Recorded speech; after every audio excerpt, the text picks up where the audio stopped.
আসসালামু আলাইকুম। আমন্ত্রণ বাংলা ভিশন সংবাদে আপনাদের সাথে আছি আমি পৃথা ইসলাম কনক। বিমান ছিনতাইয়ের চেষ্টাকারী নিহত পলাশ আহমেদকে নারায়ণগঞ্জের সোনারগাঁ উপজেলার দুধঘাটা গ্রামে দাফন করা হয়েছে। সকাল 9:30টার দিকে বাড়ির সামনে জানাজা শেষে পারিবারিক কবরস্থানে তাকে দাফন করা হয়। এর আগে চট্টগ্রাম থেকে সকাল 6:30টার দিকে পলাশের মরদেহ নিজ বাড়িতে নিয়ে আসা হয়। পলাশের বাবা পেয়ার জাহান জানান, আপত্তি থাকা সত্ত্বেও রাতে চট্টগ্রাম গিয়ে প্রশাসনের লোকজনদের কাছ থেকে মরদেহ নিয়ে আসেন তিনি।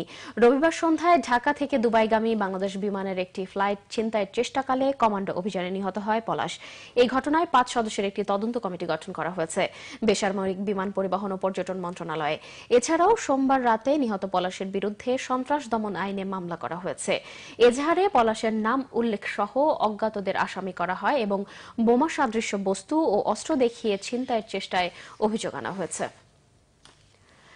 এদিকে বিমান ছিনতাই চেষ্টার চাঞ্চল্যকর ঘটনার মোটিভ উদ্ঘাটন হয়নি এখনো। কমান্ডো অভিযানে নিহত পলাশের কাছে পিস্তল থাকার প্রমাণ পেলেও তা খেলনা না আসল সে ব্যাপারে কিছুই জানাতে পারেনি বেসামরিক বিমান পরিবহন ও পর্যটন প্রতিমন্ত্রী মাহবুব আলী।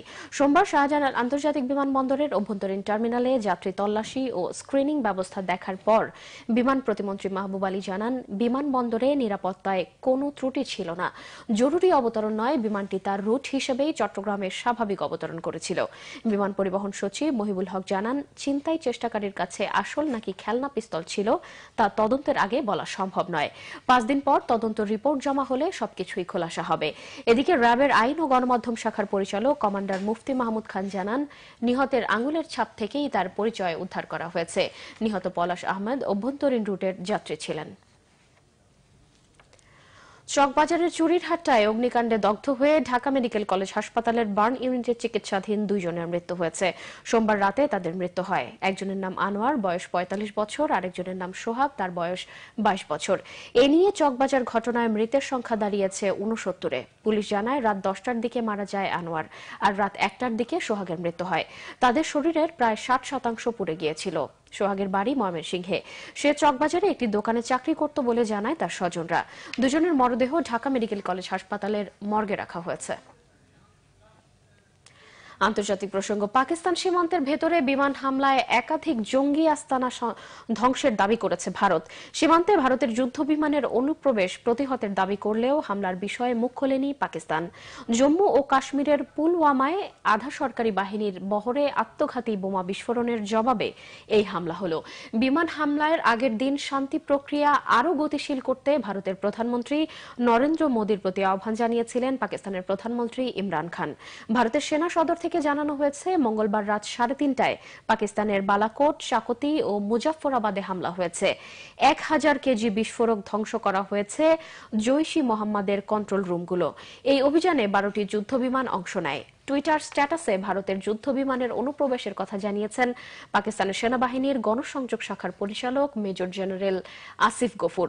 দাবি করেছেন, পাকিস্তান বিমান বাহিনীর যুদ্ধ বিমানের তাড়া খেয়ে পালিয়েছে তারা। খেলার খবর, দুবাই ওপেন টেনিস। এটিপি টুর্নামেন্টে দুবাই ওপেনের কষ্ট করে প্রথম রাউন্ড জিতলেন রজার ফেদেরার। জার্মানির অবাছাই খেলোয়াড় ফিলিপ কোলস্ক্রাইবারের বিপক্ষে 3 সেটে লড়ে জয় পান সুইস টেনিস ম্যাস্ট্রো। দ্বিতীয় বাছাই হয়ে দুবাই ওপেনে টেনিস খেলেছেন রজার ফেদেরার।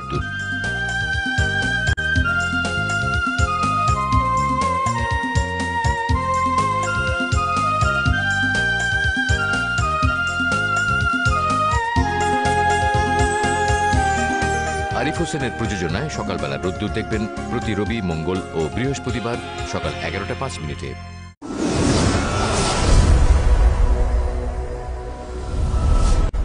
দর্শক, এই ছিল এখনকার মতো। পরের সংবাদ বেলা 2টায় দেখার আমন্ত্রণ রইল। এছাড়া একটা রয়েছে নিউজ টপ 10। ফেসবুকে বাংলাভিশন সংবাদ সরাসরি দেখতে লগ ইন করতে পারেন facebook.com/বাংলাভিশনে। এতক্ষণ সঙ্গে থাকায় ধন্যবাদ সবাইকে।